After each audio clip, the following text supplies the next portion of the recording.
Game is Izzy Miranda.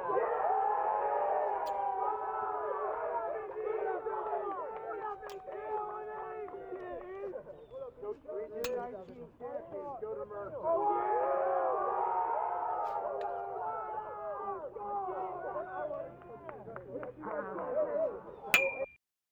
My name is Braden Travellini. I'm a sophomore.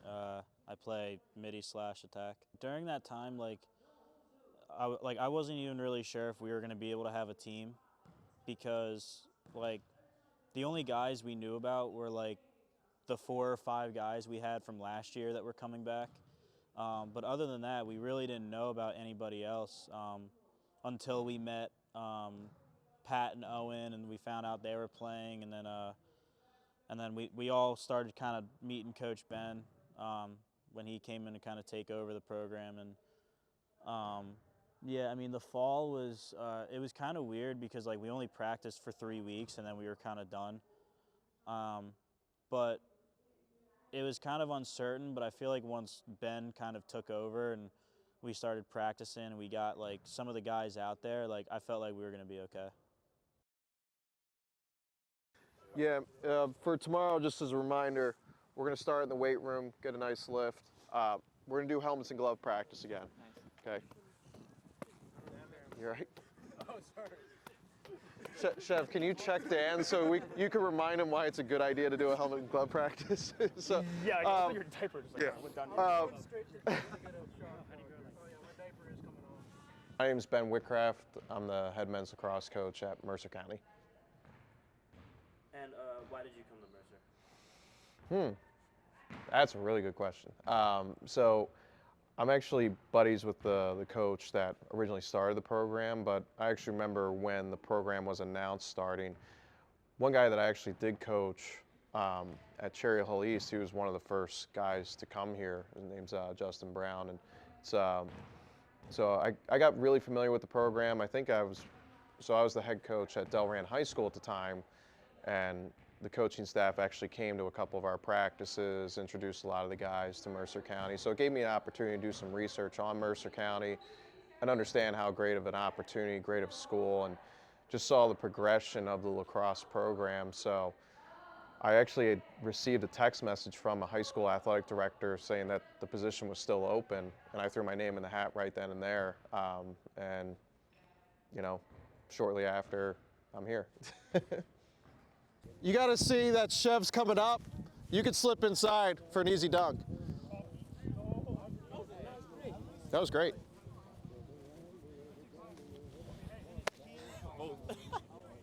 I'm greedy.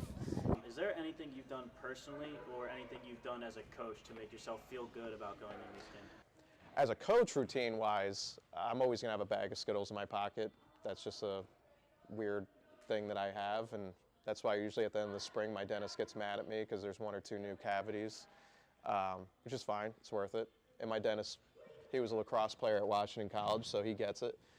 But yeah, in terms of feeling good going in this game as a coach, just making sure that everybody, player-wise, we felt really confident in terms of what we had in place going into it.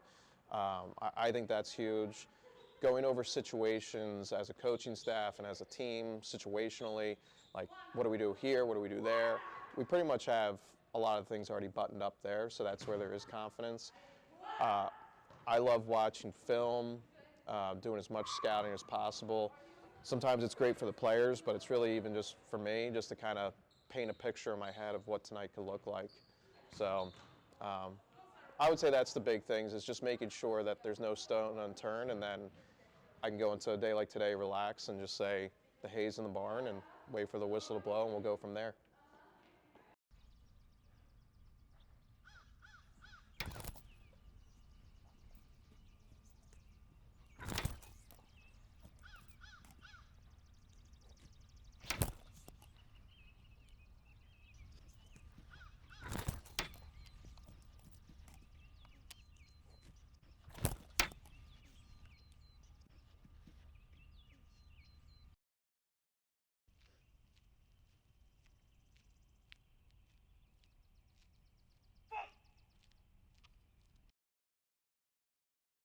Ashani Harvey. I'm a freshman and I'm an attackman. Season, what are your feelings after, going 0-5 with those games?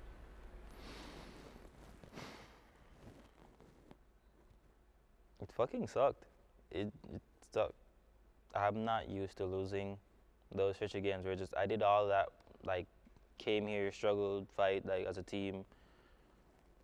And it sucked. Like, it's always like the next game. So it was just a shitty stretch of time. I mean, it was kind of like the first time seeing everybody playing. We lost, however, I think it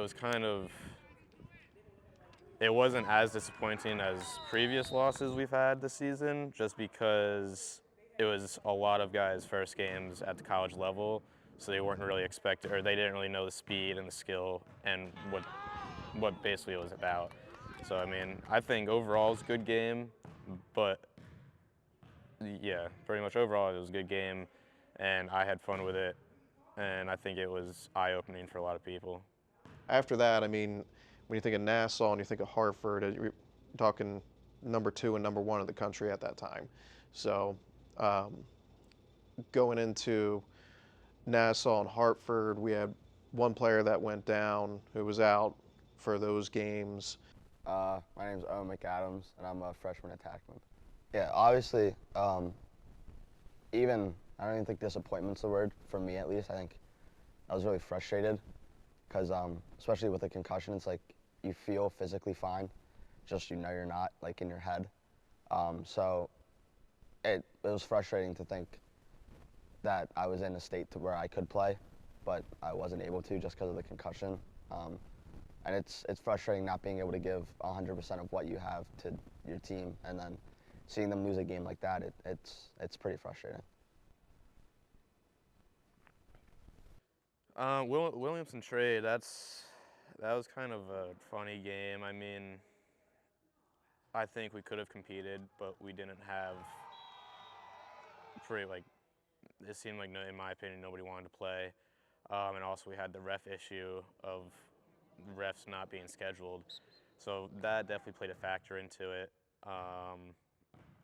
And the Anne Arundel game, in my opinion, that was probably the biggest disappointment we've had all year. That should have, in my experience, a lacrosse team should be able to win one game in the first 5, and that's what we've played 5. So with us going 0-5, it's kind of eye-opening of what we need to do. I have a feeling the practices this past week have kind of showed that, and things are starting to get done, but the Anne Arundel game really kind of opened everybody's eyes, because that game could have been an easy win.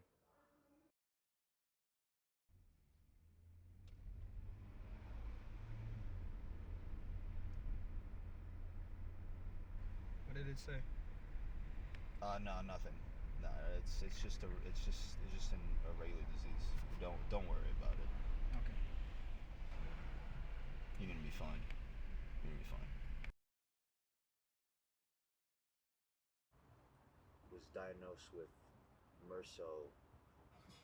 How were you able to deal with that, knowing that you couldn't play and you had a disease that could have killed you? I mean, I didn't know what Mercer was, so it really hit me when they said to me that, oh, you can't play, because I just thought that, oh, it's just an infection. I didn't know how serious it was until the athletic advisor, Lisa, was like, you can't play. You need to go to the hospital, like, right now. I went to the hospital, and that's when I really grasped the whole seriousness behind it. But the whole time while I was going through treatment, it really bummed me out knowing that my team was out there working really, really, really hard, and I wasn't there for it. That's what really hurt. It wasn't like, okay, I could die or I could lose my leg. It was the fact that I wasn't on the field for something so simple, because I had a cut and then it got infected. Like, how many cuts do you get that just heal over time on its own, you know? So something that dumb that cost me a game that I really wanted to play.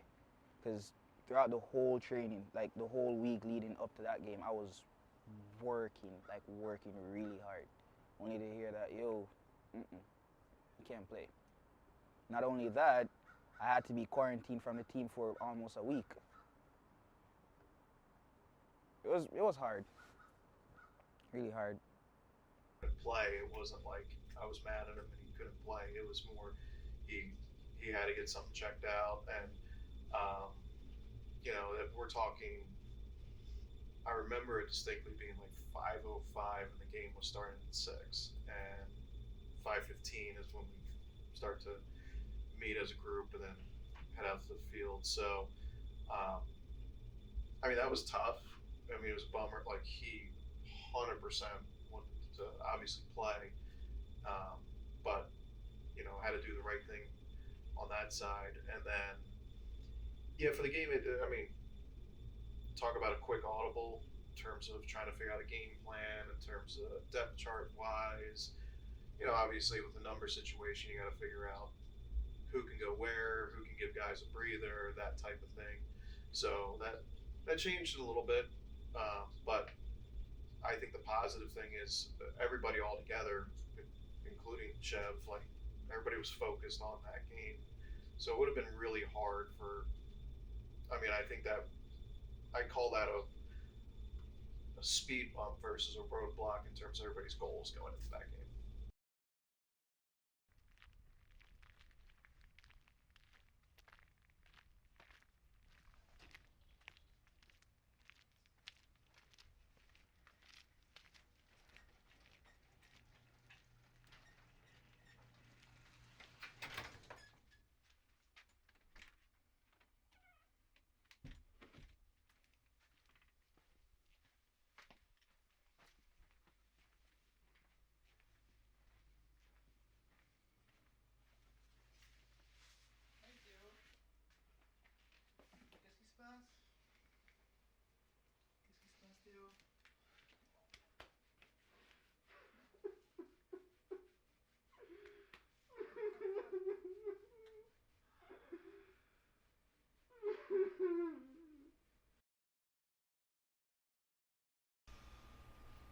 So, how has your injury affected you just overall? Well, you know, I was already out for a couple games because I hurt myself after our fourth game season, and then after that, I went back in and then did the exact same thing basically. So yeah, no, that was there wasn't there's nothing I could really do about it, but you know that's when Coach Ben told me that I should probably go get an MRI. So I did with the doctor. And then when I came back, and you know the doctor gave me, you know, a final conclusion that you know I literally couldn't play for the rest of the season. After we also won our first game of the season, so I mean it was a pretty big hit. I wanted to finish this season off with the guys, but now I'm gonna have to do it on the sidelines and hope that we get to we finish and win the championship.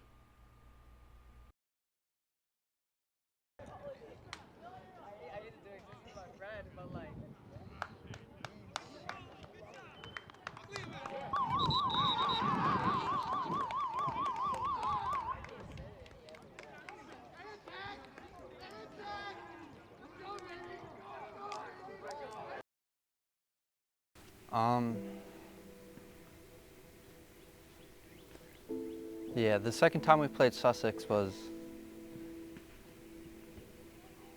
I think, the most upsetting game in my career ever playing lacrosse. I didn't get the playing time I wanted to. And when I was out there, I felt like I was putting my heart out, and it hurt because it kind of seemed like some of us didn't want it.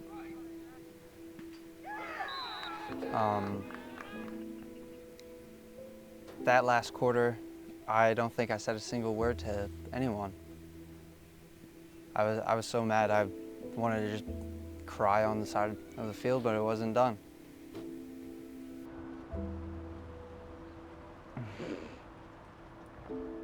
Honestly, it wasn't the fact that we lost the opportunity to win the season that really hit. It was the fact that it was probably the last time I'd be able to play with some of my team members. That's what really hit.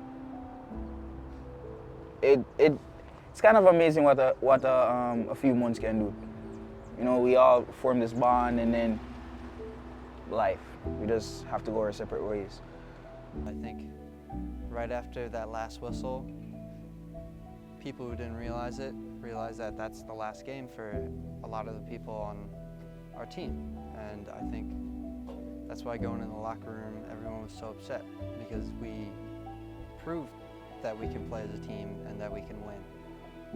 And the very next game, we don't play very good.